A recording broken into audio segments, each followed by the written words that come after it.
KM Productions presents My Casino Caper by Ed Burns as told to Alan Young.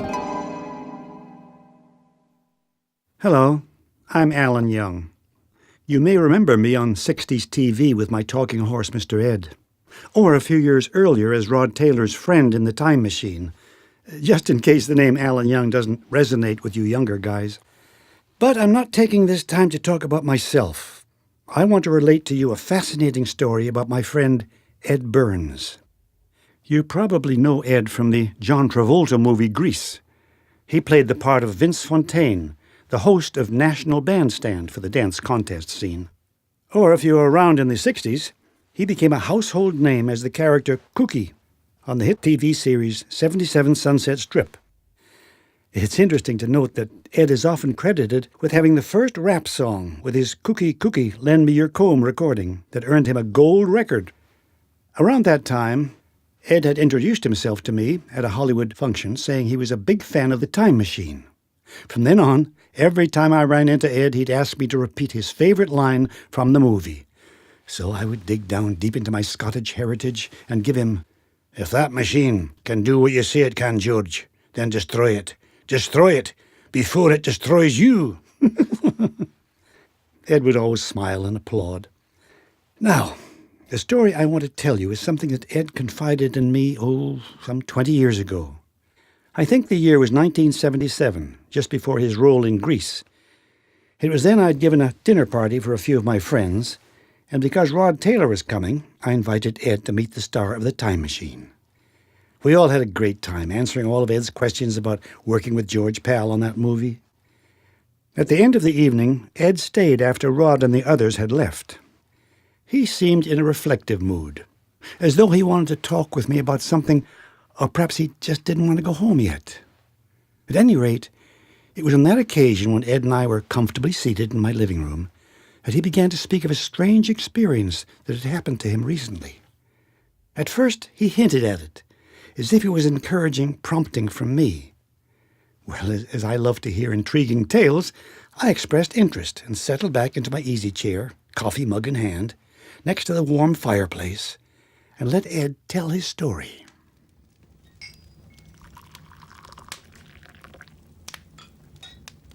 You know, Alan, you should never go to a casino with an ex-girlfriend. Why's that, Ed?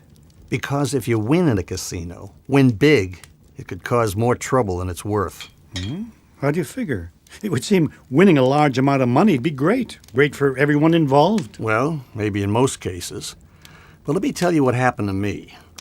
I was in Las Vegas with an aspiring actress. She eventually starred in her own TV show. But at that time, she was getting to know her way around Hollywood, looking for jobs here and there. And believe me, she was extremely ambitious and determined to be famous. I don't want to say who she really is, so I'll call her by another name. Let's just call her Jessica. Okay, Jessica it is. Anyway, we were walking through the casino.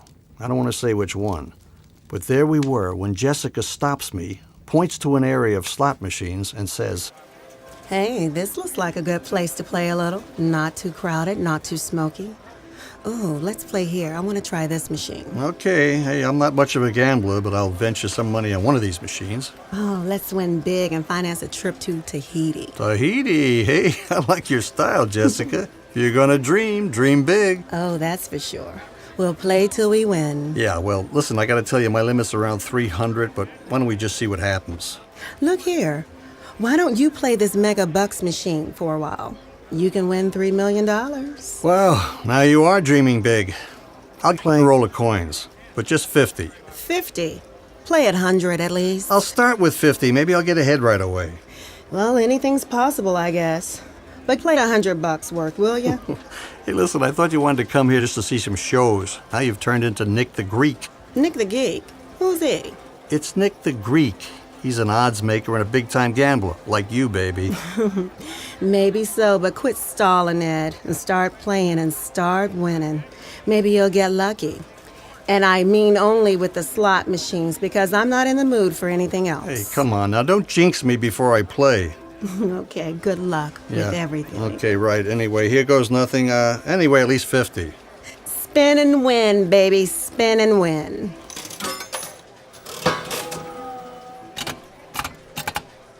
You see? Nothing. Geez, what are you doing? What? I'm playing. You can't play $1. You have to play $3 to win $3 million. Otherwise, you'll just end up with a token amount. So put $3 in and push the max bet button. At $3 a spin, I'm going to run out of dough too quick. My, listen to you. I thought you were Mr. Cool, Cookie Burns of 77 Sunset Strip. Maybe so, but Kooky never gambled. Shut up and play. All right. Nag. $3 it is. Well, I did what she wanted and somewhat begrudgingly put in 3 $1 tokens and hit the maximum bet button. I got a bar and 2 blanks for my effort. I thought about only playing every other spin the max. I looked over at Jessica, who was punching the spin button like she was demanding a jackpot from the machine.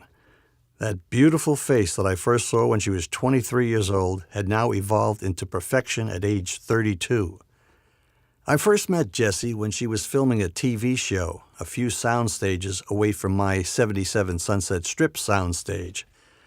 Well, anyway, we dated for a while and she went off to, what should I say, Alan? Greener pastures? I had fallen for Jessica big time, and we were an item. And it hit me hard when she told me she was too busy to see me for a while. I didn't see her for about, I guess it must have been a couple of years. Then out of the blue, she calls me and asks me to take her to Las Vegas. I liked the idea of seeing Jessie again, but I wondered what her motive was. She must have read in the trade papers that I'd be producing a movie in a couple of months. Anyway, I decided to take her up on her offer and go to Vegas. Now, even though I'm no gambler, in fact, I hate gambling, I knew a night with Jessica would be full of surprises. On the drive to Vegas, she says that we won't need a room because she wants to gamble a little and then drive back home. Okay. No expectations, Ed. Although I must admit I was a little disappointed. Anyway, I turned my attention away from Jessica, who was concentrating like a kamikaze pilot about to crash into a slot machine that wasn't paying off. Looking at the spinning reels of my machine, I sighed as I could see my $50 going down the drain. Then I spun again. When the first mega symbol spun down and locked in on the left side of the window, my mind went into slow motion. Before the second it took for whatever symbol was coming up next, I started to think about all the good luck I had in the past. How I arrived in Hollywood September 30th, 1955, the same day that James Dean crashed his Porsche, creating the need for a new teen idol, and how that new teen idol would be me. Lucky. When the next mega symbol hit and locked into the center window, I thought about how super lucky I was to get that part with Natalie Wood, playing her boyfriend in the movie Marjorie Morningstar. Pure luck. And when the third mother of a mega symbol crashed into place, I thought about all the fan mail from one of my TV shows that got me a Warner Brothers 7-year contract. Super lucky. Oh, sure, Alan. I've had my share of disappointments. I was busy filming with Clint Walker a movie called Yellowstone Kelly, which meant that the part of Colorado in Rio Bravo went to Ricky Nelson instead of me. But we were filming at the same time, so I couldn't do 2 movies at once. You know, I was making so much money for Warner Brothers doing the series that they wouldn't give me time off to work at 20th Century Fox with John Wayne on North to Alaska. That part went to my pal Fabian. And just bad timing lost me the hosting job on Wheel of Fortune after only 1 show. But all in all, I was one lucky guy. And now staring at those 3 mega symbols, it proved again that me and Lady Luck have always been close friends. But how many coins did I put in the machine? I couldn't remember. Christ, a $1 bet would hardly pay off anything compared to the mega jackpot, which needed 3 coins to win. Oh, geez, Ed, what happened? What happened? I think I won! You did! Are you blind? Look, mega. Yeah, I can't believe it. Oh my gosh, how many coins did you play? I don't know. I'm not sure. I think it was You 3. You think? Don't tell me you only played 1 after I told you to play 3. Oh, yeah, you did. Ah! Look at here. Last bet, 3. Son of a bitch, we won. I can't believe it. It's the $3 million. Oh, no. Are you sure it can't be? Look at the symbols. We did it. Wow, man, unbelievable. Now what? I don't know, but we don't leave this machine. Hell no, I'm going to chain myself to it until I get my cash. Hey, man, what the hell's going on here? What's going on here? Look at this. I just hit a jackpot, that's all. That's my goddamn machine. I was playing it all night. I just went to the restroom to take a whiz. What the hell are you doing? What? Look, man, are you kidding? I'm playing here. The hell you are. Didn't you see the chair was tilted up against the machine? When a chair is leaning against the machine, it means someone's using it. Hey, lay off it, bub. We were playing this machine. Look, pal, I don't remember any chair on it. Anyway, it doesn't make any difference. I played the machine. I put the money in it. Now, I'm sure the casino camera saw the whole thing. I mean, come on. Anyone in the casino could say they were playing it, so you must be joking. Yeah, leave us alone. Hey, Yeah. listen, you stupid mother. I'm not joking with you, so don't give me any crap. It's my goddamn machine. The chair leaning on it means dibs. Okay, let me through. Well, congratulations. Looks like we've got a winner. Hey, man, we got a problem. I was playing there. Oh, there's no problem. It's our machine. Okay, wait a minute. Who was playing this machine? We were. Hell if they were. I was playing it. There was no one near this machine when I started. Hey, no way. I had my chair leaning against it, and I still had credits in it. So there I was, with a $3 million win, and this clown is trying to take it away from me. Or was it something in my karmic past trying to catch up with me, showing me what really good luck could be, and taking it away only a few seconds after it got into my hands? But of course, it wasn't in my hands yet. It was still in the machine, or still at the casino office, however they figure those big wins. Anyway, the casino manager must have had other situations like this, because he handled ours coolly and professionally. He explained to the guy that even though some people lean chairs on a machine, it's up to the customer to honor that or not, and that it's not casino policy to honor it. Even though we claimed to have remaining credits in the machine, it was the customer's responsibility to cash them out before leaving the machine. Even though the guy objected, there was no claim that he could make on my jackpot, so the casino manager told him to move back. But the guy was causing such a scene that security had to be called and make him back off. As he moved back, he gave me what must have been some kind of an evil eye and a gesture that meant, "We aren't finished with this." And then he turned and headed out of the casino. After the incident was over, the casino manager got on to the business of verifying the win. First, a slot engineer was called to open the machine and check the random number generator.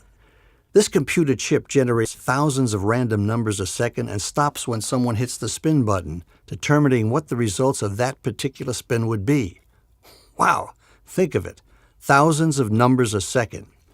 If my finger had hesitated a split second, I wouldn't have won. If there was a millimeter of sweat on my finger that delayed the button hit, just 1,000th of a second, that would have kept the random number generator from stopping where it had, and there would have been no jackpot. Thinking of that, it occurred to me where this jackpot had come from. It came from God, my higher power. Yeah, he still liked me, and I was back on that cloud nine that I sang about with Connie Stevens all those years ago. I felt like I did on the first day's filming with Roger Smith and Ephraim Zimbalist Jr. Hey, anyone want their car parked while they eat at Dino's restaurant? Well, I'm your man. Zipper jacket, brill-creamed hair, comb and all. Maybe I'll even do a flip for you before I take your car. Yeah, a $3 million flip. And let me tell you, Alan, sitting in front of those 3 beautiful mega symbols, my 42-year-old bod could still manage a back flip. I felt like doing a few to entertain the crowd of people who were gathering around. I heard someone say, "Hey, isn't that Kooky from the TV show?" Another guy yelled out, "Hey, Kooky, lend me your comb." And then some chick yelled out, "Forget about the comb, Kooky, lend me $1 million."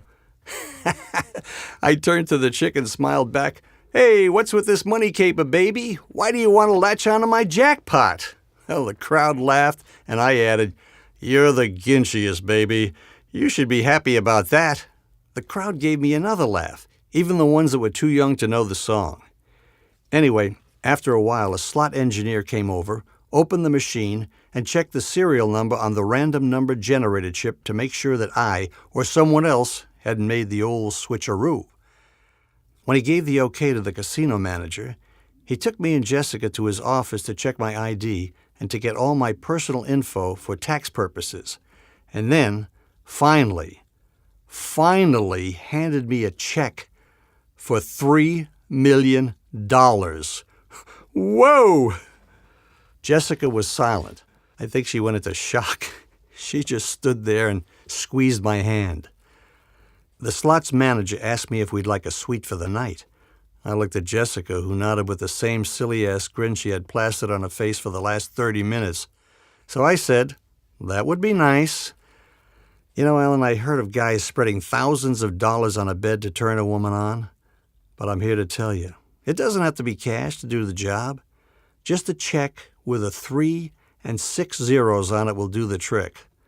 Well, it did the trick for both of us. I wasn't exactly an old dog, but I taught Jessie a few new tricks that night. Man, I didn't know she was such an acrobat. 2 hours later, we took a break and turned on the jacuzzi. Oh my, this feels so good. Move over, babe. That's the idea, Daddy. Hop in. Oh, it's hot. Ooh, it's so good to relax after all that casino action. And all this other action right here. Yeah, that's for sure. All of it. Very exciting, darling. But I don't want to relax too long. I feel like going out and celebrating. We should hit some shows, some more casinos. I want to spend some of our loot. Our loot? Sure. Let's hit a mall tomorrow and do some serious forced march. Take no prisoners shopping. Jessie, I hate to bring this up after we just had such a romantic evening. But you keep repeating our money, we won, and spend some of our dough, things like that. Like we were going together, or even married. Look, we've never been married, and we only went together for a few months, and that was years ago. Yeah, so? So, well, you're the one who got busy and couldn't see me anymore. So, what are you trying to say? I just want us to be clear on whose jackpot it was, whose money it is. What do you mean? Are you saying that you're not going to give me my share? Your share? How do you figure that? Oh, geez. You mean you've been thinking all along that you're not going to give me my share? Well, correct me if I'm wrong, but wasn't it my machine that won the $3 million? Didn't that casino guy make out the check to Ed Burns? And didn't I tell you to play that machine? Didn't I tell you to play the max coins? If you hadn't played the maximum coins, you would have only won a lousy 10 grand and felt like a jerk, missing the mega jackpot, and for the rest of your life living with the fact that you lost the big one. And instead of all those people in the casino gathering around you and congratulating you, they would have been laughing at you for not playing the maximum coins, including me. Come on, my ears, you're deafening me. Ed, it was my idea to come to Vegas in the first place. Right. So yes, I figure that half that jackpot is mine. Hell, it all should be mine. And you're lucky that I'm not asking you for the whole $3 million. God, Jessica, you really are a piece of work. Now look, you heard that casino guy say how much almost half is going to taxes. You saw me fill out the forms. I'm only going to get about $1.5 million. Only $1.5 million? Is that all? Well, tell me, Mr. Kooky, how much do you need? All the gold in Fort Knox? Look, that's not the point. We aren't dating now, so that doesn't give you any right to just, jump on me like this. Okay. What do you call what we were just doing on the bed? Being casual? You know what that's called, and it's not called dating. And look, baby, even though you are a turn-on, it's not quite worth $3 million. Okay, Ed, I'll give you that. And now I remember why I liked you before. You're always giving a girl a laugh, but this is serious. It's our jackpot. What's with this jackpot caper, baby? Why do you want to latch onto my dough? Oh, stop it. This is nothing to joke about. I'm entitled to at least half of that money. Yes, you are entitled to some of it. Yes, you did suggest we come here. And yes, you did push me to play the machine. And yes, you did make me play the maximum coins. Yeah. And look, I'm going to give you a share of it. But you didn't give me a chance to give it to you on my own. You just started demanding it. You want me to completely tune you out? Oh, Ed, you're still making the kooky talk, but I love it. So you always intended to give me half? Well, I've been thinking about what's the right thing to do ever since those mega symbols came up. I've been thinking hard and thinking seriously. And that's why you didn't see me get excited and jump up and down like those other people. Yeah, you sure are deadpan, except talking with the crowd a little. That's because I know what comes with winning that much money. The taxes, the reality of how much cash that'll leave me. Telling the casino man that I wanted no publicity, no photos of a giant check, nothing in the papers. Look, honey, I don't want this getting around Hollywood. My agent might want 10%. Oh, yeah. And I was serious. Look, I am serious about this thing, and I do intend to give you something. Half, right? 10%. 10%? What? That's just $300,000. That's nothing. 10% after taxes. 10% of $1.5 million. Oh, you bastard! You're talking what? A lousy $150,000 after you won $3 million? All right, calm down. You're going to give me my half. Come on. And okay, half of the after-tax money, and that's $750,000. Or I'm taking your keys and you're walking back to L.A., Mr. What's Loverboy. with the high drama, baby? You think I can't afford to buy a car or charter a jet? Oh, get dressed. And I mean right now. Let's get the hell out of here and we'll talk about this in the car. Well, Ellen, you can imagine that Jessica didn't talk in the car. She yelled in the car all the way back to L.A. It was a nightmare. I knew she had a point, but the way she demanded half, the way she had suddenly dropped out of my life years before, and the way she tried to manipulate me in bed so as to get her hands on my money. Manipulate you in bed? Hands on your money? Oh, Ed, you should be writing this down. Make a heck of a book. Listen, I might write an autobiography someday. I already have the title, Ed Burns, Kooky No More. But I could never have this story become public knowledge. Now, why's that? Because of what happened after I got back to L.A. Well, don't stop now. I'm all ears. Well, anyway, I did want to do the right thing.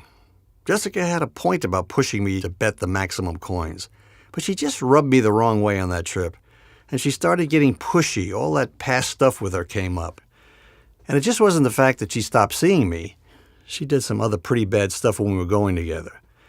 The memory of that turned me off of giving her anything more than 10%.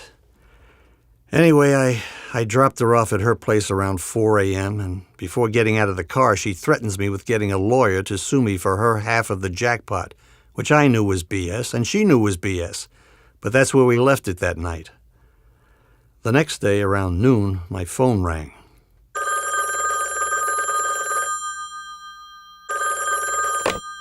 Hello?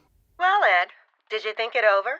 And finally decide to do the right thing and give Jessica, look, honey, I can't deal with this right now. I've got a lot of things to do by Friday. I'm working next week, and I've got a script, and there's a lot of dialogue for me to learn. Oh, what are you worried about working for when you got my half and your half of $3 million? I hated hanging up on her, but I had a lot to do. I headed to the cleaners to pick up some shirts that had been there for a month. Coming out of the cleaners, I noticed a green Mercury Cougar that I thought I had seen earlier when I drove away from my house. I remembered seeing it because this particular Merc had Nevada license plates. But I let that coincidence go and went on to meet with my accountant, who would advise me on my winnings and what my net would be after taxes. I drove over to Beverly Hills and parked my car in a rooftop parking lot. As I got out, the green Mercury with the Nevada plates pulled up quickly and slammed on its brakes. Some guy jumped out of the car. I felt like I should jump back in my car and split, like I had to do with overexcited fans throughout the years. But then I recognized this guy, even with the sunglasses and the baseball cap.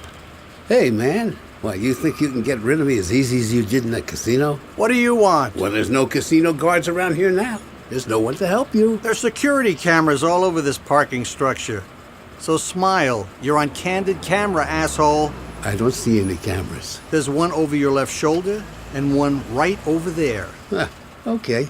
So what? Cameras aren't going to help you. Hey, look, buddy. What do you want? What's your name? Oh, my name is Delfino, and you're not talking your way out of this. Out of what? Out of stealing my money. Oh, come on, not that again. Yeah, that again. Look, Mr. Delfinco. It's Delfino. Okay, Delfino. Let's talk about this rationally. There's a coffee shop downstairs. Let's discuss this down there. Okay, yeah. Let's make this right. You get down there now, and I'll park, and if you aren't down there when I get there, I'll come back here and I'll smash in your goddamn car windows. Because, buddy, I've been following you all night, and I know where you live. Been following me all night? Yeah, then you must be dying for a cup of coffee. Oh, yeah, but that's just for starters, because what I want is my money. Okay, now we got our coffee, our cream, our sugar, our table, and every other goddamn thing. So now let's start talking. You talk. I'll listen. There's only one thing that I want to hear from you, and that's how you're going to make this jackpot thing right. What do you mean, right? Are you going to start that same old I had dibs on that machine because I had a chair leaning against it routine? I did have my chair on it. You got the jackpot that was meant for me. Look, have you heard of the random number generator? Well, yeah. I have, maybe. Well, then you know that there's a computer chip in every slot machine that puts out thousands of numbers a second and stops when someone hits the spin button on that machine. That's what determines the outcome. I just happened to hit it at the right 2,000ths of a second. So that doesn't mean you would have won the jackpot. In the old days of reels and holes, yeah, maybe you could have made a case for if I stayed on that machine I would have won. But not now. Because even the number generator doesn't know what the next spin will be. Yeah, well, maybe so. That doesn't change the fact that you owe me $3 million. Look, Mr. Delfinco. I said it's Delfino. Look, Delfino, I'm on my way to my tax man right now, who's going to tell me how much federal and state taxes are going to be taken out of the $3 million. And I know it's going to be about half. I already signed the tax forms in the casino office. I'm sure you know how that works. Yeah, well, okay. Maybe you have a point. You're damn right I do.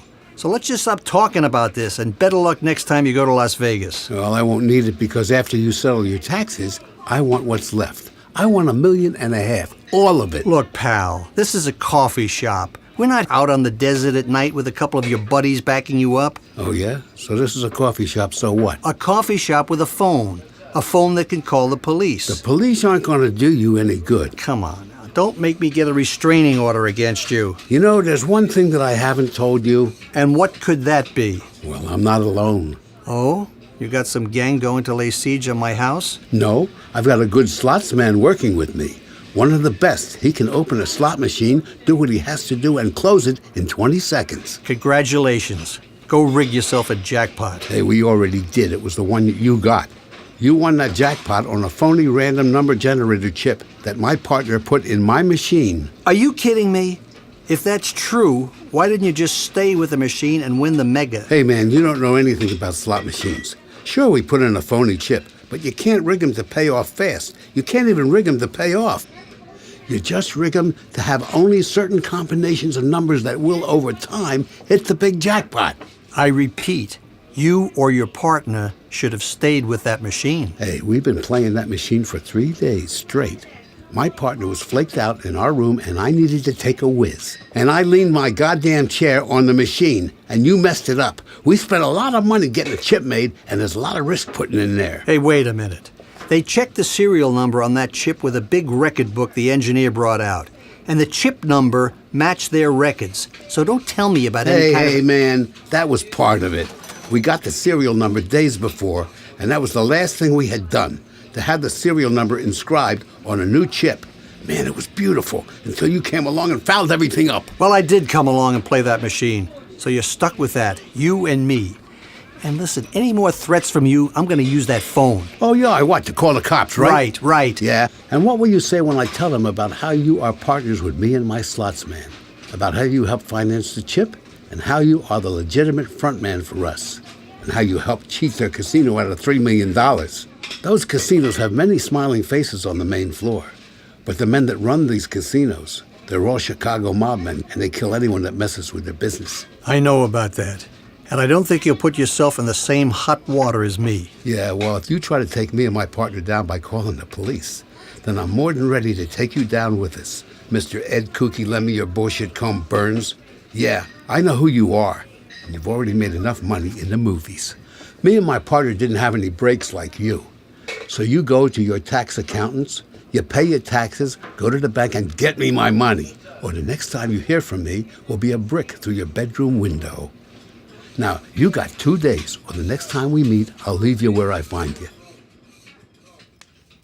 With that outburst, everyone in the place was looking at him. He stormed out the door and walked out of view. Oh, my, Ed. That's a bad situation. Was the guy telling the truth about having a partner and the phony computer chip? How was I to know? I've heard of that scam before, but who knew if this psycho really had a partner that got into the machine, or if he was running a bluff? Either way, I couldn't chance having him point me out as someone running a casino scam. Sure, the corporations were starting to take over the casinos at that time, but the mob still had a heavy presence in Vegas.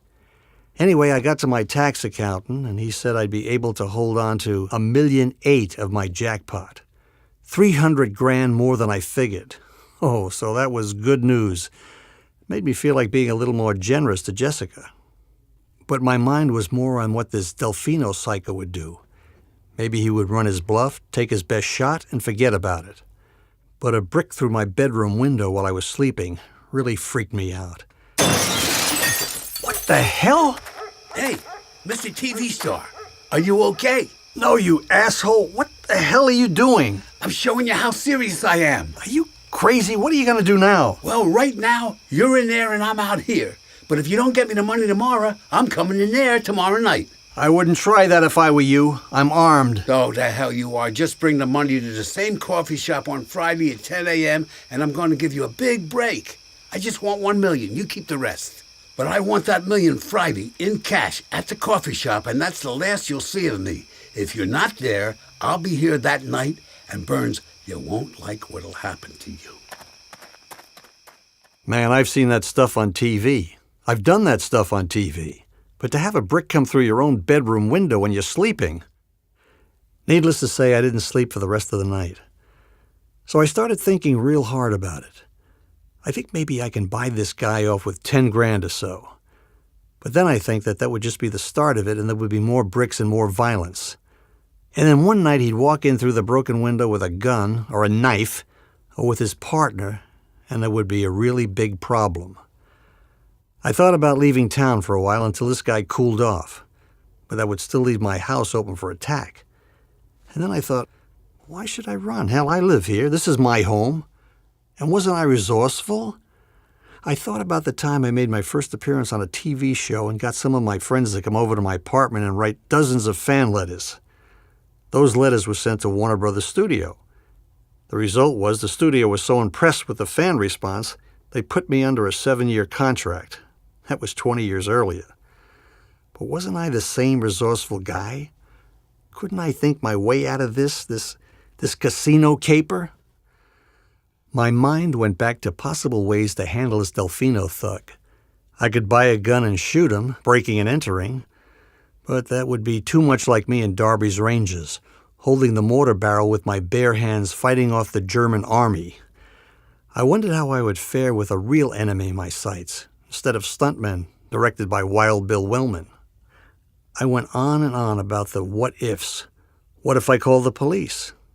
No, that was out of the question because of Delfino's threat to say I was in on his computer chip scam. So then I think police, And I get this idea that I think is worth a try. So I call my pal David Hedison. I reached him on the set where he was doing a guest spot on Charlie's Angels. I explained as quickly as I could the situation. He replied with, "Oh my God, Eddie, when you get into trouble, you sure do it big time." Yeah, this Delfino character is really squeezing me. But I think that brick through the window, that's about as far as he's going to go. And he'll probably back off if he's pressured. Oh, come on, will you? Get real. You could be in more danger than just bricks through windows from this guy. He could go ballistic if you don't give him the money. Your idea on how to handle this is very dangerous, pal. More for you than for me. Hey, you don't have to tell me, David. I know it's risky. But I've considered all avenues on how to handle this guy. And I think this one is worth a chance. Ed, now you listen to me. I really think the best way is to go to the police. No, I can't risk that. Not if this guy is partnered up with a slot machine con artist and they both point their finger at me. Okay, I see what you mean. Oh, boy. Are you really sure you want to try this? It should be safe enough. We'll be meeting him at a coffee shop. He won't try anything physical there. Look, David, you know me. I seldom hit the panic button. But this is where I am right now, in a panic. Well, let me tell you something, Ed. Your panic is contagious. All right. Now, hang on a sec, will you? I'm looking Looking at Friday's call sheet, and I got it right here. Let's see, great. I've got a late call. They'll be shooting with the girls tomorrow morning, and I'm not in that scene. Okay, you're on, pal. See you at 10 a.m. Good. I'll be there early. Wait until you see him sit down with me, and then make your move. All right. Let's hope this all works out. Yeah, oh, and David, don't forget to stop by the prop department and pick up a realistic-looking... Oh, just leave it to me, Eddie. You won't believe the way I'll look. The mustache, the hat, the shades, all the props. My wife wouldn't recognize me. David, you're a real pro. I'll see you Friday at 10. Hey, guy. All right, thanks. see you. Good luck. All right, I love you. I love you too, my darling. After that, I didn't answer my phone. I just let it ring. I didn't want to deal with Delfino until Friday, and I didn't want to give David a chance to change his mind. And I sure didn't want to hear from Jessica and the threats of lawyers, which now seem even more petty than before, considering the problems I was facing with this lunatic Delfino. Finally, Friday rolled around, and there I was sitting at the coffee shop with an empty briefcase waiting for Delfino to arrive. 5 minutes after 10, he walks through the door like he owns the place, and without hesitation sat down across from me with a big grin on his face. Okay. It's a good thing you're here, because if you weren't, it would have been your funeral. I hate funerals.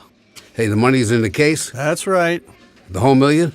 Well, yes, but first I want to do this right. What do you mean, right?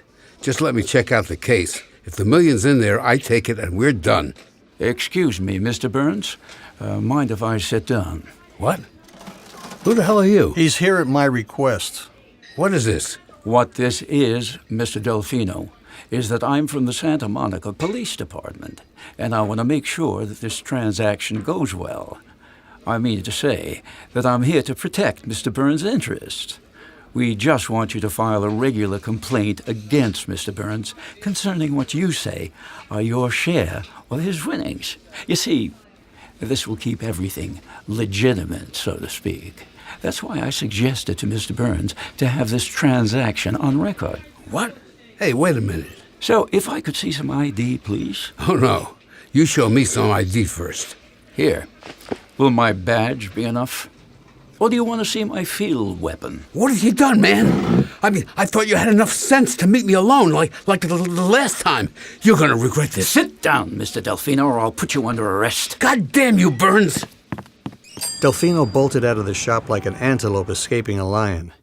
He was so scared that he ran directly out onto Wilshire Boulevard. Halfway across, he was struck by a delivery van. David and I saw the whole thing through the window. My first feeling when Delfino ran out of the shop was jubilation, as I mentally patted myself on the back for running a good scam with David and getting that psycho off my back. But when I saw him lying there in the street, motionless, I got sick to my stomach. I looked at David's face. He looked just as horrified as he did in his movie The Fly, when he accidentally disintegrated his pet cat and sent it into infinity as a stream of cat atoms.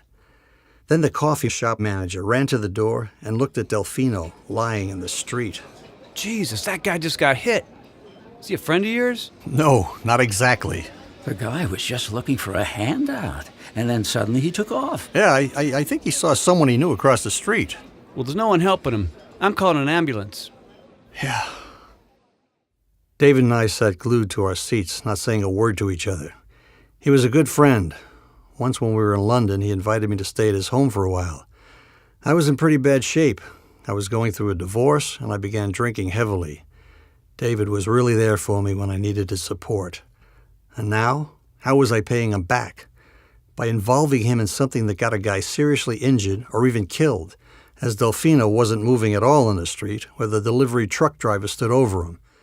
And there was a lot of blood.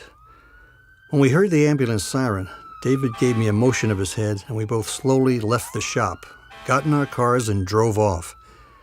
I didn't see David for a year after that, and when I did, we never mentioned the incident.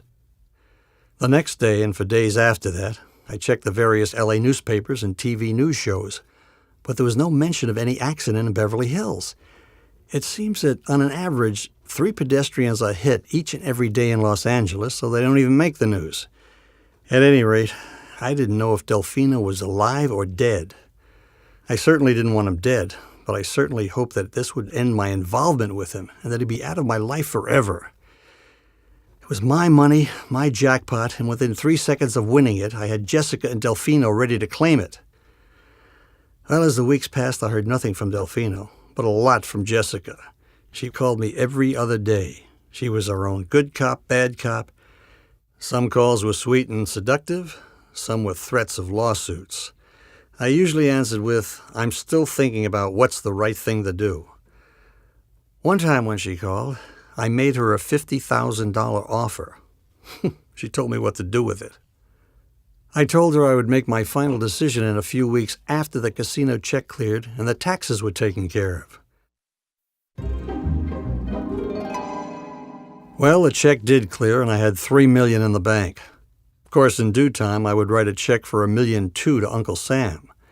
That left me with $1.8 million. And you know what, Alan? I planned to invest most of it. I didn't want to worry about what would happen if my acting jobs dried up. However, I gotta admit, I did splurge on a new Maserati. I went to a self-car wash to get it clean. No one was going to touch this baby. Suddenly, I heard a scream coming from the other stall. Oh my God! Oh, what the hell? Oh, no, stop! Oh, Jesus, stop it! Come on, are you all right over there? No. What? What do you want? What? Point that thing the other way. Oh, Jesus, I'm sorry. Well, just turn it off now. Okay, all right, there it's off. Okay, good. Now, what's the problem? It's this thing. It's shooting out wax instead of soap, and I put wax on top of the dirt on my car. Oh, hell. Look at that. Ugh, it'll never come off. Look, just relax. Don't worry. Just switch it over to soap and start again. But it has wax on it. It'll come off, but don't worry. It'll be okay. You just have to put a few more quarters in. I'm out of quarters. I just wanted to soap and rinse. Hold on. I got some change in my ashtray. Well, I hope they don't have ashes on them. I don't smoke. But, I don't know. I really don't want to take your money. It's okay. I'll just take a few quarters. We'll get the job done. Well, great. Thanks. But I have to pay you back. Forget about it. It'll be all right. Oh, say, are you really this cool, or am I just dreaming about some guy rescuing me? Well, only modesty keeps me from telling you that I was once far and wide known as being cool. Oh? Once known? What happened? Well, I guess in some quarters I still am. Intriguing. Oh, and speaking of quarters, how about it? That's pretty good. Okay, coming up. Say, I'm not sure about this. The wax on the dirt, so if you can help me get it fixed, clean it, I'll treat you to a soft drink over there. No, come on, that's not necessary, really. Well, it's up to you. That is, if you can really do it. If you want to do it. Okay.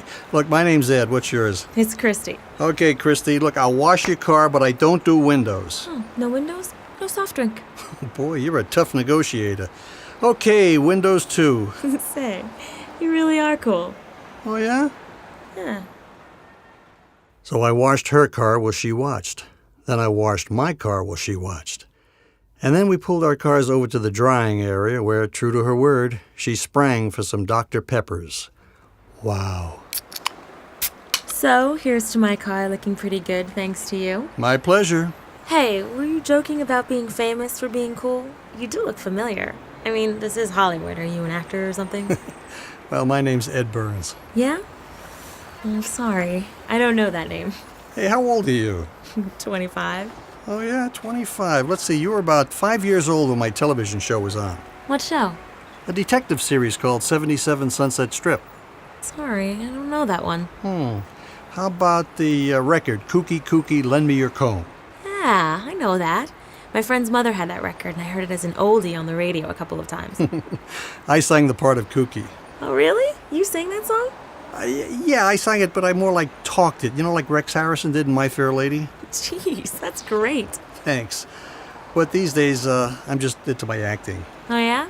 What movies did you do? Well, recently, I just finished a movie for television called Telethon. It was a 2-hour film with Lloyd Bridges and Jill St. John. Pretty good thriller. Wow, I like Jill St. John. Yeah, that makes two of us. Well, Alan, we continued talking, even though I wasn't interested in pursuing anything with her. I was still trying to calm myself down from that Delfino incident, even though 3 weeks had passed. But this girl was a knockout. and with a body that didn't stop. Ed, I hate to interrupt you, but before you go into another bed and jacuzzi story, does this have anything to do with the mega jackpot situation? Well, kind of. Meeting Christy was a nice distraction from all that had gone in the past. Still, I hadn't settled with Jessica. She knew I was going to lay some money on her, so she let me alone for a while and didn't call me. Oh, I see. Okay, you've got your jackpot, that Delfino character is out of your life, and then you decide to have some fun. With this girl, Christy, right? Right. Well, Christy seemed very special, so I can't say that I thought of her only as fun. Okay, so then I guess you and this girl, Christy, became an item. Yeah. Oh, no. Oh, wait. No. Don't tell me you spent all your money on her. No. But let me tell you what happened. Oh, sure. Take your time. In fact, you have all the time in the world. Hey, that was great. Right out of the movie, thanks. Anything to entertain a guest. Anyway, getting back to Christy. After a few dates, I finally invited her to my house.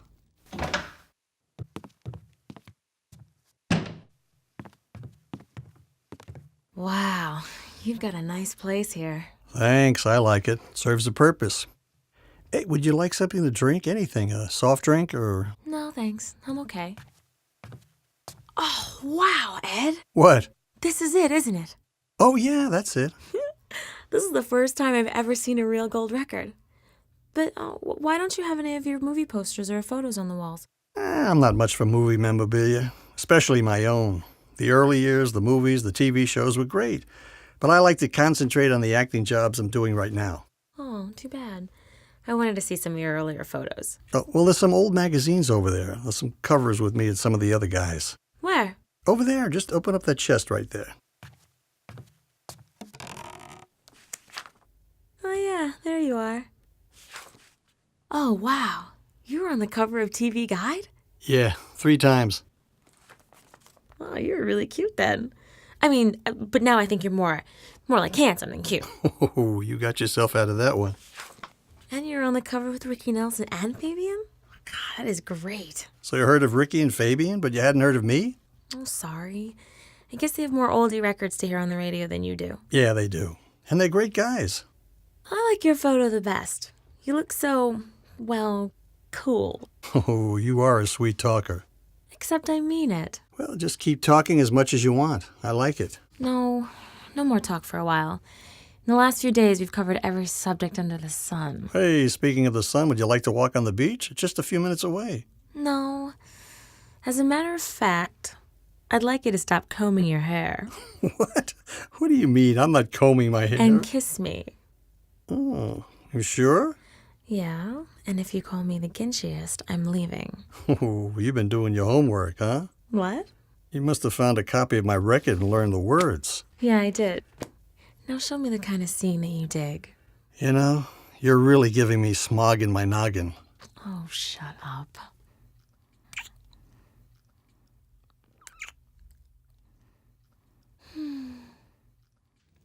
Well, you talk about the planet called the end.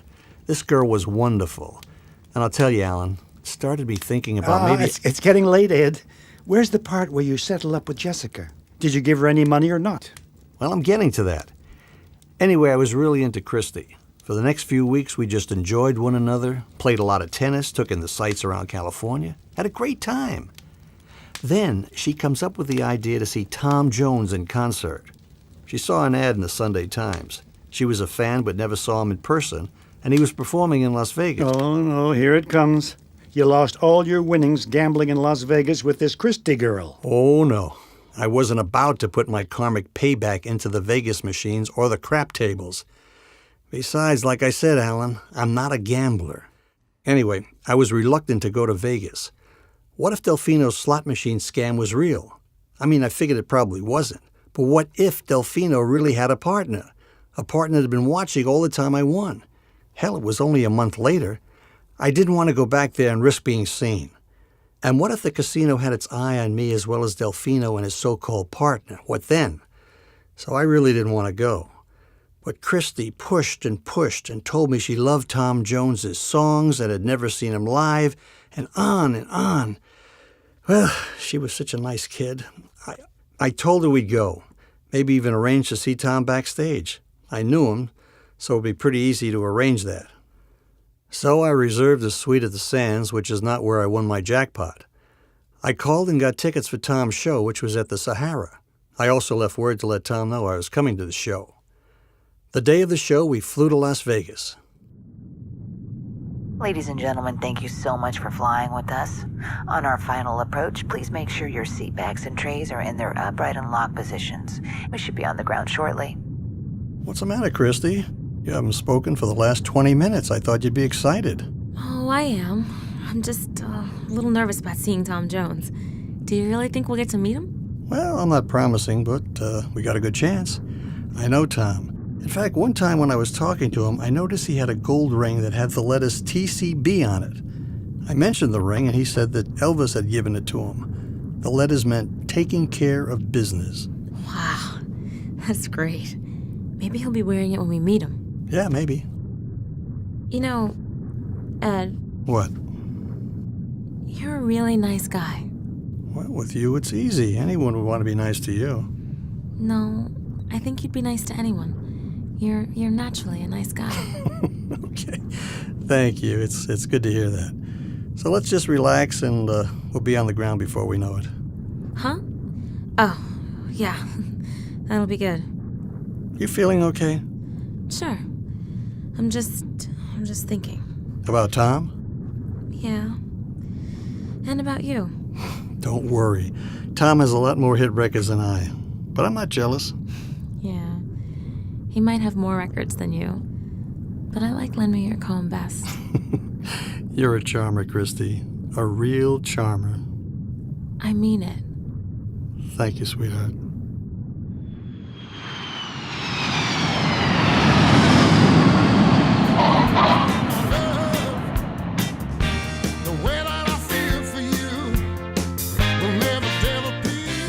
We checked into the Sands and got to our suite. It was almost showtime, so we changed and headed over to the Sahara. Turn me on, baby. Make me crazy. You turn me on, baby. You really have me fooled, honey. But you belong to me. Well, you can imagine, Christy got a big kick out of the show. So she got to meet Tom backstage. Of course, she loved that. In fact, she was delirious. But walking back to the suite, she became silent again, like she was on the flight to Vegas. When we entered the room, I went over to the balcony and opened the door to let some fresh desert air in. Thanks for the show, Ed. It was really great. And seeing Tom, meeting him was the greatest thing in my life. I'll never forget it. Thank you so much. Yeah, I had a good time, too. Say, I'm a little hungry. How about you? Sure, I could eat something. Do you want to go downstairs and hit one of the restaurants? Is room service okay? Anything you like. What do you want? Oh, I'll order. You know, I never ordered room service. Can I do it? Sure. Live. What do you want? Just order me a shrimp cocktail and a bottle of mineral water. What would you like? You want a shrimp cocktail? How about a lobster cocktail? I'll try the lobster. Okay, let's see. Here it is. Room service dial 63. Yeah, this is Suite 605. I'd like to order one shrimp cocktail, one lobster cocktail, and a bottle of mineral water. Okay, we'll be waiting. Well, how was the experience of ordering room service? A little overrated. I could have told you that. You know, Ed, nobody's treated me like you do. Oh, come on. I can't believe that. No, it's true. I just want you to know... Christy, what are you trying to say? It's just that, in case in the future, if we break up, because of whatever reason... Will you stop worrying about the future? Let's enjoy each other one day at a time. We had a great time so far, right? Yes. And a great time last week? Sure. Well, then that's good enough for now. Let the future take care of itself. Yeah, but... Oh, I don't know. It's just that... Come on. What's worrying you? You can tell me. Wow, that's pretty fast room service. This hotel's really on the ball. Hello, asshole. Now you're on my turf. Good God, what the hell? Delfino, put the knife down. Step back, Burns, or you get this in the neck. I thought you were in the hospital. Yeah, what? You thought I was dead, huh? Yeah, I'm sure you hoped I was. But just look at me. Busted up arm, and I'll walk with a limp for the rest of my life because of you. Look at this arm. You did this. You and that asshole cop. You don't have any cops with you now, huh? How the hell did you know I'd be in Vegas? That I'd be staying at this hotel? God, you are one messed up, stupid jerk. I bet you run off in every direction your dick points to. So when it pointed to Christy, you just had to let her grab it and drag you back to me. Christy, what is he saying? I'm sorry, Ed. I tried to tell you in the plane and just now, but... Jesus, Christy, why? Christy is my girl, you stupid Hollywood jerk. And she does what I say, and she's also a greedy bitch that likes money and getting banged nightly. Put the knife away, Delfino. Well, you've been banging her for the last few weeks, and now it's time to make with the money. What do you think? Like I have $3 million on me now? Like I'm going to ride into town with $3 million in my wallet? Who's the one that's being stupid? Hey, tonight's to show you how serious I am.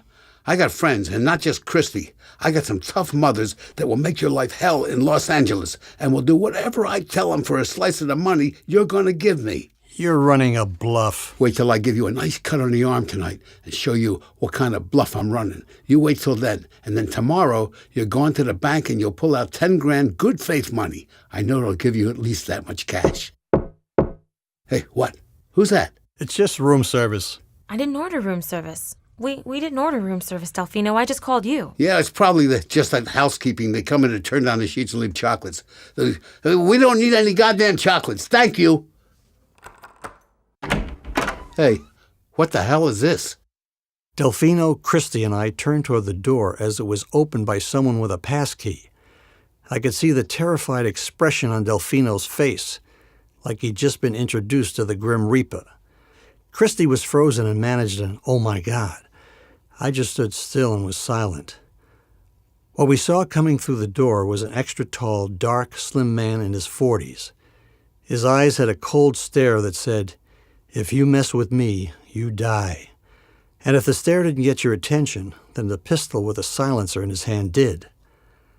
After giving each of us a hard once-over, he turned his attention to Delfino, who then dropped his switchblade. The man then turned his cold, dark eyes on me and spoke. Are you Ed Burns? Yes, sir. You owe the casino money, and I mean like right now. Oh, shit. I thought I won that money. Word is out that you were part of a slot machine scam. The computer chip inside of the machine you won on was switched. The casino can't have that kind of word being spread around. We want that money back, and we want it now. Hey, mister, I got nothing to do with it. You just shut up and stand there. And now, how about our money, Mr. Burns? Look, I wasn't part of any scam. I just played the machine and won. The casino gave me the money fair and square. It doesn't matter. After an investigation, there's a suspicion that the machine had been tampered with. Are you two friends here part of the scam? Ed, tell him I don't know what's going on. Tell him that I'm just your girlfriend so I can get out of here. Shut up, Christy. I repeat, are these two involved in this? Well, I know them. Were they in on the scam with you? I don't know anything about a scam. I just played the machine and the casino paid me off. You, how about you? Did you get into that machine? Oh, no, man. I'm clean. I got nothing to do with any of this. Then what are you doing here with a knife? Fighting over your cut of the winnings? Yeah, well, you see, it's like this. Him and I, we were playing partners, and he won, and he says he won't give me my cut. But there wasn't any scam. He said there was a scam, and that he had a partner. Ed, don't. No, man, no, it's not like that. What about this, buddy?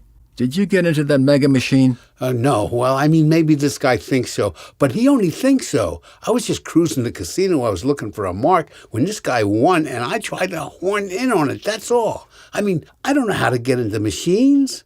I don't know anything about computer chips or what's inside, and I don't know anybody that does. I just want a little piece of his winnings. That's all. He's telling the truth, mister. I know him. He's not connected to anybody. Him and I were just trying to scam this guy. Just a small-time scam. That's all.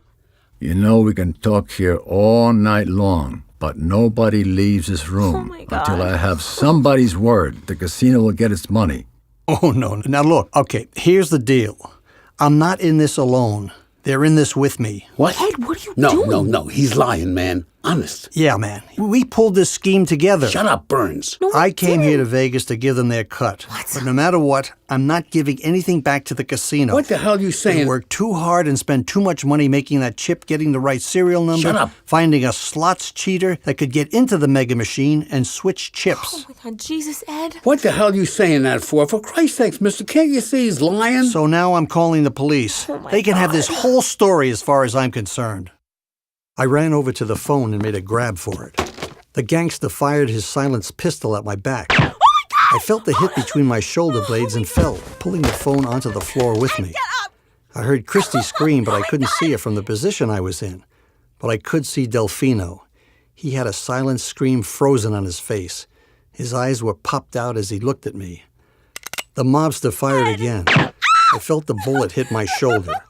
I could see the blood spurt out, hitting up and then falling back onto my face. The shooter then turned and aimed his pistol at Delfino. No, don't. So what about this?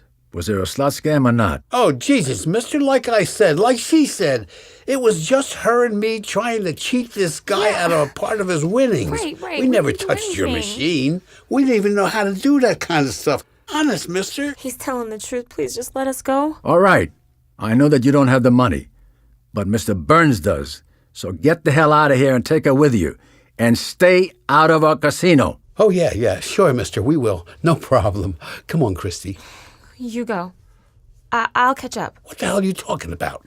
I'll catch up, Delfino. Jesus, you better. I'll be in the parking lot. Delfino went out the door as Christy moved over to where I was lying and knelt down beside me. She lifted up my head and cradled it in her arms. She had tears in her eyes, actual tears. I started to morbidly remember that this was just like my death scene in my movie Yellowstone Kelly. But it was better this way with Christy holding me instead of Clint Walker. Ed, I can't believe this happened. I really, really like you. But I couldn't get out of this thing with Delfino. I've been going with him for 2 years, and he calls the shots. I'm so sorry, Ed. It's okay. Hey, you stupid bitch! If you don't have our money, then get the hell out of here. I could see her sadness at my predicament suddenly being replaced by fear. She gently lowered my head to the floor and got up sobbing. As she moved toward the door, the gangster moved toward me. The last thing Christy saw before she left was the gangster firing a bullet into my stomach. My scream matched her scream as she ran out the door. Hearing the door close behind her, I knew it was now just me and the mobster. Okay, Mr. Burns. Seeing as that one bullet in your back, one in the shoulder, and one in the stomach didn't kill you, how about that $3 million? I'm not giving you anything, you punk. So why don't you go ahead and just shoot me? This one is going to be right between the eyes. Oh, come on, Henry. No, look, I'm not rigged for squib between the eyes. In fact, I'm all squibbed out. Help me up, will you? My back's killing me. Okay, here we go. Nice job, Ed. You even convinced me that you were shot and dying. I thought for a minute that maybe we made a mistake and put real bullets in this gun instead of blanks. Great job of acting. Well, thanks. Too bad there weren't any cameras around. I could have had class. I could have been somebody, Henry. I could have won an Oscar. I would have voted for you. And you know, if you ever give up acting, you could be a special effects man. Your timing with those squibs was wonderful. Oh, thanks, Henry. I thought so too, but I just fell on that damn battery. My back hurts like hell. Oh. Hey, that's not my fault. You were in charge of dialogue, props, special effects. I just acted my part. Your acting was inspiring. What a performance, right out of Sharky's machine. My buddy Henry Silva just finished the Burt Reynolds Cops and Gangster movie, Sharky's Machine. So it wasn't too much of a stretch for him to do his cold-blooded killer act to put the fear of God in Delfino and Christy. Henry and I had been friends since we acted together in a war movie, The Secret Invasion, a perfect title for what we had just pulled off, because this secret invasion by Henry had started when I was beginning to suspect Christy of being connected with Delfino. The encounter with Christy at the car wash was not by chance, but she did fool me with it, at first. I began figuring she was not on the up and up when she started pushing so much for me to take her to Las Vegas, Tom Jones or not. And even though I've had my share of women introduce themselves to me, even throw themselves at me, well, with Christy, I could just sense something was not right. Just something about how she talked. Too sweet, too perfect. This prompted me to check her purse when I had the chance. I found her Nevada driver's license. That by itself wasn't all conclusive, but with our first meeting so close after the Delfino incident, and then thinking that she never wanted me to pick her up at her place, she always insisted that I pick her up at some place where she was hanging out. Well, Alan, it soon became pretty clear to me. I figured she must be keeping an eye on me for Delfino while he was healing up from the accident. And when she started pushing me to go to Las Vegas, that was the clincher. So I contacted Henry to see if we could work our own scheme on both of them. If David Hedison as a cop could scare Delfino, I was sure Henry Silva's gangster act would really do a number on both of them, especially seeing Henry murder me. So Henry arrived by plane in Vegas that same day. And when I checked in, I got a spare room key that I slipped to him when he passed us in the lobby. Henry was sitting poolside watching my balcony. When Christy insisted on being the one to order room service, I knew it was time to snap into action. So I signaled Henry from the balcony, and he staked out the hall near my room. What I'm wondering about, Ed, is when did you set up the blood squibs? I put on my squib-prepared jacket just before we went out to see Tom Jones. When Henry fired at me, I pushed the squib control button in my pocket, one by one. Gosh, Henry Silva really did that for you? You know, he might have been risking his own life going into the suite like that. You guys didn't know exactly what to expect. Well, we figured that Delfino and the girl were doing all this on their own. And if not, who's going to mess with a tall, menacing-looking guy like Henry? Especially if he's carrying a pistol. You're right about that. Exactly right. So that wrapped up everything. Very neatly wrapped up. Too neatly, I think. What do you mean, too neatly? Oh, come on, Ed. That's a Hollywood ending, if I've ever heard one. Which leads me to think your story must be slightly exaggerated, if not completely made up. I mean, you've just told that story to me. Me, an actor who's made a living making himself believe in time machines and talking horses. But I'm having a hard time making myself believe your story. Alan, would I lie to you? Well, it's just that I think your story must be, well, as we descendants from Scotland say, a wee bit foolish. Believe it or not, I hardly believe it myself now that it's over. But that's not the end of the story. Oh, no. You mean there's more? Stay tuned, kiddies, for the revenge of Delfino. The wrath of Delfino. Delfino goes Hawaiian. Oh, no. I never heard from Delfino or Christy again. And what about the actress Jessica? Can you tell me who she really is? I don't know. Oh, come on, Ed. It'll be our secret. Well, okay. Actually, you know her very well. But if I tell you who Jessica really is, you have to promise, if you ever tell this story to anyone, you have to use the name Jessica. Okay, I promise. I'll only refer to her as Jessica. Now, who is she really? Okay. Jessica really is... Let's see. Oh, my gosh, really? I never thought she was so pushy like that. She sounds like a real... Yes, that she is, a real one. Yeah. So did you ever give her anything? Well, after I got rid of Delfino and Christy, Henry and I flew back to Los Angeles. Good evening, gentlemen. Care for something to drink? A soft drink, a cocktail, or wine? I'd like a Virgin Mary. And I'll have a Shirley Temple. Coming up. Listen to us. A Shirley Temple and a Virgin Mary. We just played a couple of macho guys and we don't even drink, Henry, or smoke. Yeah, slightly out of character for what we played today. But we did pull it off. Yeah, we sure did. It was great acting with you again, even though it wasn't a movie. Well, it makes up for me not getting to work with you and Frank and Dean and all the other guys on Ocean's 11. Well, at least we got to do The Secret Invasion, and it turned out to be a pretty good movie. Yeah, that was fun. What a beautiful location, huh? You know, I really loved working in Yugoslavia. I often think about the time there, the people, the food, the wine, the romance. It was very special, wasn't it? I'll never forget it. And that great group of actors that Roger Corman put together, Stuart Granger, Ralph Malone. Mickey Rooney. Of course, remember how Mickey Rooney was always getting those packages from home and how he shared it with everyone, all that cheese and all that caviar. He never knew his lines. But when we got that food, I sure ate my share. It was a great movie to work on. And so was this one, in a strange sort of way. Well, I wouldn't call what we did tonight fun, but we did get the job done. We sure did, Ed. I was really wiped out. I crashed for about 2 days, and then I called Jessica. Hello? Hi, Jesse, it's Ed. You bastard, where have you been? Relax. I'm going to split the jackpot with you. Oh, did I say bastard? Love of my life is more like it. I think that spot belongs to someone else. But how about I'm your good friend? Oh, you've always been that, Ed. Even when I am angry at you. So, I guess you had a nice few weeks buying Rolexes, Cadillacs, and wafer-thin after-dinner men? I'll tell you, sweetie, it's been an adventurous few weeks. So, anyway, tell me about the jackpot, your idea and all. Yeah, well, after thinking about it, you're right. Without you, there would have been no trip to Vegas, no playing the Mega, and no maximum coins. And I've been thinking about it, too. Without you, there wouldn't have been your cool magic touch on the spin button. It was your destiny to win. Well, thanks, sweetie. So look, why don't we just split the winnings right down the middle?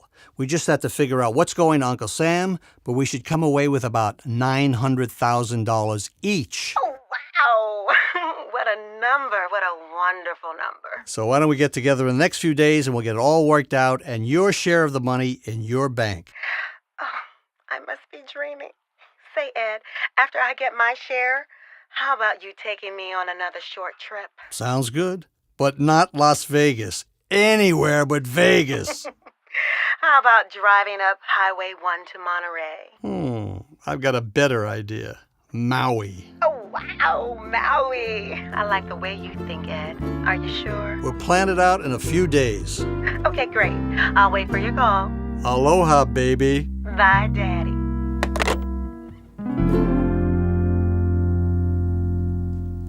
So that's the end of the story, Alan. It happened just like I said. Really? That story is all true? Yeah, it happened just a few months ago. Oh, Ed, you really are kooky. Oh, yeah. Well, I guess there's a little kookiness in every man. But since I played the part of kooky, there must be more of it in me. Always your best point. And a thought just occurred to me. I've known 2 Mr. Eds in my life. And you, Don't Ed, tell me I know. I run a close second to the horse. No, I wasn't going to say that. But that's so good. Let's leave it that way. Okay, I'll settle for that. So what do you think, Alan? Should I have split my jackpot with Jessica? Oh, that's a tough question. I'm not sure what I would have done in a case like that. How do you feel now that you split the jackpot with her? I feel like I did the right thing. Oh, wow. Look at the time. I didn't realize it was so late. Oh, it's okay. Relax. No, it's time for me to head out. All right, Ed. It was grand spending this time with you. Likewise, Alan. I'll get you a jacket. Okay. And wait until I see you next time. I'll tell you about what happened in Tahiti. After Ed left, I happened to glance at my bookshelf. I noticed there were 3 books missing. Oh, Ed, you prankster, I said to myself. You really do love the time machine, don't you?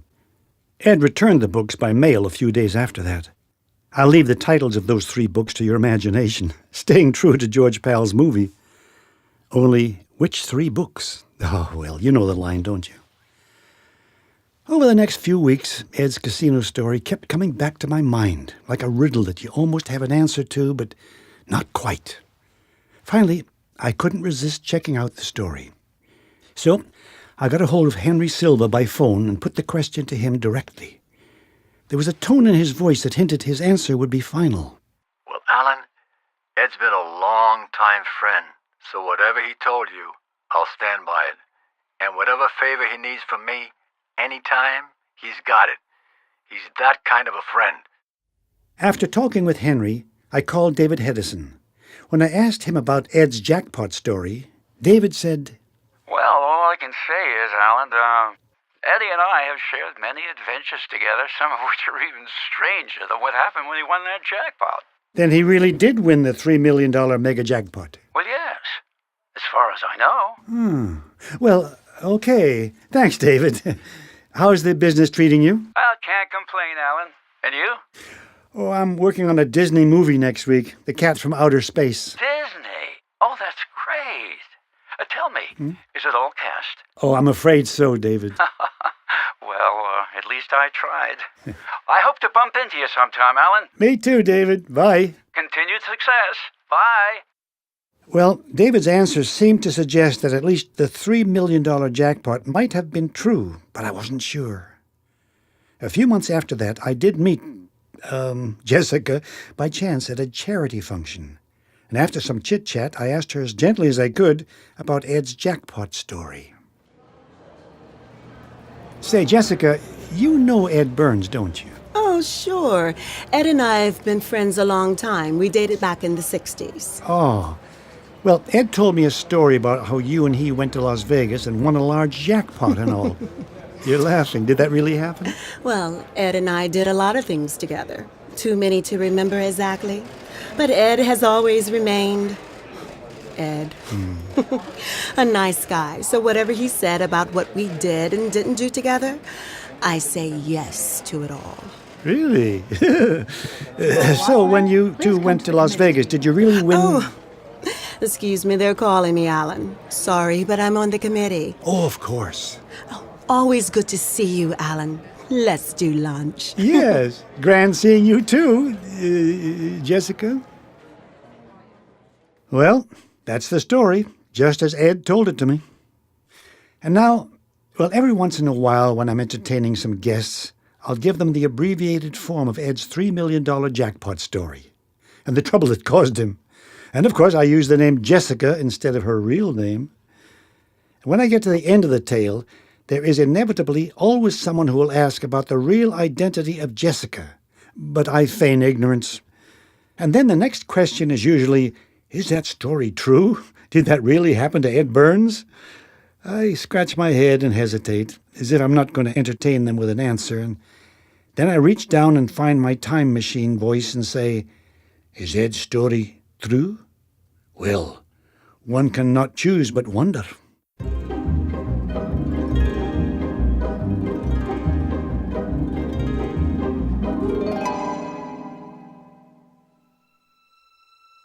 This has been the KM production of My Casino Caper by Ed Burns as told to Alan Young. Performed by Ed Burns, Alan Young, David Hedison, Henry Silva, and Michael Callan as Delfino. Also in the cast, Ishtar Ivana as Jessica, Christiana Carmine as Christy, Stephanie Armstrong as the flight attendant, and Conrad Denke as the casino manager. The production was recorded and mixed by Ellis Berman at Victory Studios in Hollywood, California. Produced by Larry Metzger, directed by Paul Kyriazi.